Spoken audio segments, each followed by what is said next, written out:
Hi, I'm Justin, and this is my Unity 3 presentation. My idea was a Pong game that was inspired by the Unity curriculum. I learned and used LAN and cloning on Unity. LAN stands for Local Area Network, which is how I can join the game through Unity on a clone.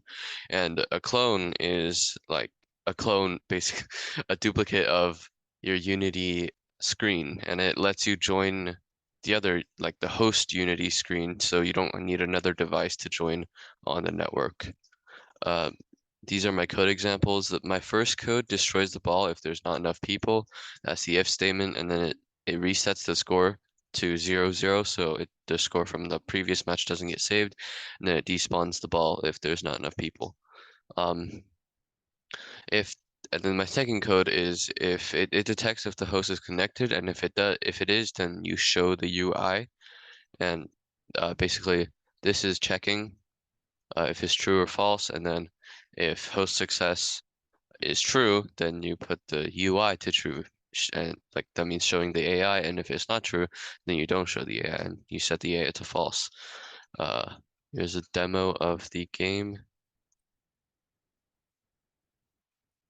So I can click host on my host and clone on my, or join on my clone. So host, join, and when you click join, it spawns in a ball, and I'm basically just clicking through my host and my client, and I can control the paddles with W and S on both. I just have to switch screens, switch windows every time.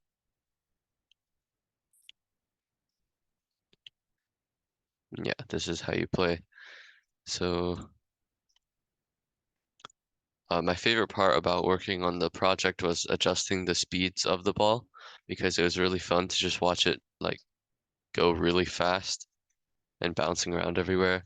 And if I were to improve my project, I would probably add better visuals, like a better background maybe, or like more fun paddles instead of just blue and white. I'd probably add sound effects as well. I'd probably add like more game modes. I'm not sure how that would work, but you'd probably add those. And I would probably add users being able to change balls speeds manually so they can experience some fast speeds. And yeah, thank you.